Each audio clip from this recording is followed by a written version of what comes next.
राहुल गांधी ने एक चुनाव कैंपेन में कहा था कि अगर गांधी नेहरू परिवार का कोई भी सदस्य वहां होता तो मस्जिद नहीं गिर सकती थी। उस वक्त के गृह राज्य मंत्री राजेश पायलट ने प्रधानमंत्री नरसिम्हा राव से कहा था कि वो रातों रात मस्जिद गिराकर जो छोटा सा मंदिर बनाया गया है उस मंदिर को वहां से हटवा सकते हैं, लेकिन नरसिम्हा राव ने इसकी इजाजत नहीं दी। नमस्कार, पॉलिटिकल पंचायत की सीरीज किस्सा सियासी देख रहे हैं आप और आपके साथ मैं हूं हिंगलाज दान। ये जो दो बातें मैंने कही हैं ये कुलदीप नैयर ने अपनी किताब एक जिंदगी काफी नहीं है में लिखी है। दरअसल राम मंदिर की इस सैकड़ों साल की यात्रा में 20वीं शताब्दी की दो तारीखें सबसे ज्यादा अहम हैं।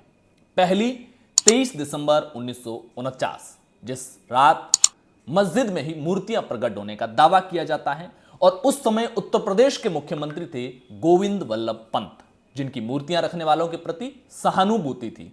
तब नेहरू ने पंत को चेतावनी देते हुए कहा था कि यूपी का पूरा माहौल सांप्रदायिक नजरिए से बेहद खराब होता जा रहा है। मुझे यूपी अब एक विदेशी भूमि की तरह प्रतीत होती है, एक ऐसी जगह जो मुझसे कतई मेल नहीं खाती है। पंत ने नेहरू के इस पत्र का कोई जवाब नहीं दिया। हालांकि पटेल को पत्र जरूर लिखा और इसमें उन्होंने कहा था कि एक मस्जिद का निर्माण मंदिर को तोड़ करके किया गया था और पूरा मामला अदालत में था। और यह बात भी सबको पता थी कि एक अधिकारी जिनका नाम के नैयर था, उन्होंने 22 और 23 दिसंबर 1949 की रात वहां पर मूर्तियां रखी थी और बाद में नैयर को आरएसएस ने तोहफा देते हुए उनकी पत्नी को 1951 में लोकसभा का टिकट दिया, जिसमें वो जीत करके संसद पहुंची। गांधी नेहरू परिवार का राम मंदिर को लेकर व्यवहार उतार चढ़ाव वाला रहा। नेहरू राम मंदिर के खिलाफ थे, जैसा कि उनके उत्तर प्रदेश के मुख्यमंत्री और तमाम दूसरे लोगों को लिखे पत्र से पता चलता है। इंदिरा के दौर में कोई विशेष घटना हुई नहीं और राजीव ने ताले खुलवाने हो या चुनाव कैंपेन को अयोध्या से शुरू करना हो, ऐसे कई काम किए जिसमें हिंदू वोटर राम भक्तों में अपनी पैठ बनाने में मदद मिली। लेकिन अगली पीढ़ी यानी कि राहुल गांधी के बयान मस्जिद के पक्ष में ज्यादा नजर आते हैं। खैर, समय बीता। 6 दिसंबर 1992 कार सेवकों की भीड़ ने 11 बजे के आसपास गुंबद को तोड़ना शुरू किया और 4 बजे तक तीनों गुंबद तोड़ दिए और रातों रात वहां पर एक छोटा सा मंदिर बना दिया।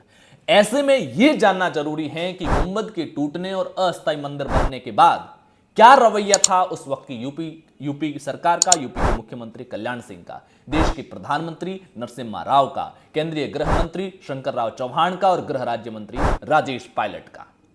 इस सिनेरियो को समझने के लिए हम सहारा लेंगे कुलदीप नैयर की किताब one life is not enough, एक जिंदगी काफी नहीं, जिसका मैंने शुरुआत में भी जिक्र किया है।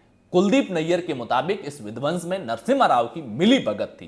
कार सेवक मस्जिद गिराने लगे तो राव पूजा पाठ में लग गए और ढांचे के पूरी तरह ढह जाने के बाद ही पूजा खत्म हुई। पूजा के दौरान राव के एक सहयोगी ने उनके कान में फुसफुसाकर कहा ढांचा गिराया जा चुका था और राव ने पूजा पाठ खत्म कर दी।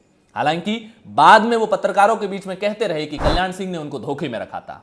वो ये भी कहते रहे कि मैंने सेंट्रल रिजर्व फोर्स की टुकड़ी दिल्ली से लखनऊ भेजने का फैसला भी लिया था, लेकिन खराब मौसम की वजह से विमान उड़ान नहीं भर पाया। हालांकि हेमंत शर्मा की किताब अयोध्या चश्मदीद में सेंट्रल रिजर्व फोर्स का इस्तेमाल न होने की दूसरी वजह बताई गई है।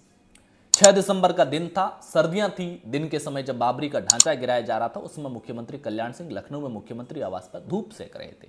उधर दिल्ली सेंट्रल रिजर्व फोर्स भेजने का आदेश दे चुकी थी और इधर 2 बजे कल्याण सिंह ने लिखित आदेश जारी किए कि कार सेवकों पर किसी भी परिस्थिति में गोली नहीं चलाई जाएगी। यह आदेश जल्द ही अयोध्या प्रशासन के पास पहुंच चुका था और इसके बाद केंद्रीय बलों ने विवादित स्थल पर जाने का इरादा छोड़ दिया था। इसी मुद्दे पर कल्याण सिंह की तत्कालीन केंद्रीय गृह मंत्री शंकरराव चौहान से फोन पर तीखी झड़प भी हुई। शंकरराव चौहान ने दिल्ली से लखनऊ सीएम दफ्तर फोन मिलाया, सीएम से बात की और अयोध्या में बेकाबू हो रहे कार सेवकों को नियंत्रित करने के लिए सेंट्रल रिजर्व फोर्स का इस्तेमाल करने और जरूरत पड़ने पर बल प्रयोग करने की बात की। लेकिन कल्याण सिंह ने इससे स्पष्ट मना कर दिया और खुद गोली न चलाने के आदेश जारी कर दिए।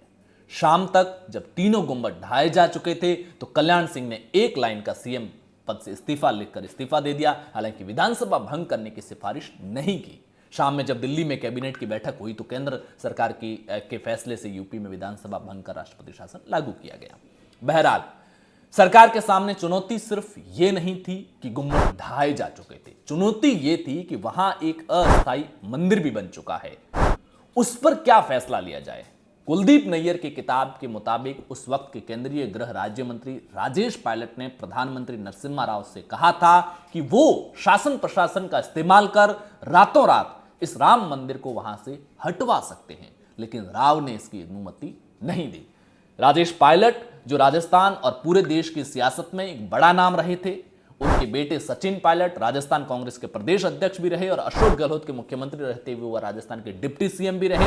हालांकि 2020 में हुई बगावत के बाद उनके सियासी विमान में कुछ खराबियों का सामना उनको जरूर करना पड़ा और पायलट रनवे पर ही रहे। किस्सा सियासी में आज के लिए बस इतना ही, फिर होगी मुलाकात, तब तक के लिए नमस्कार।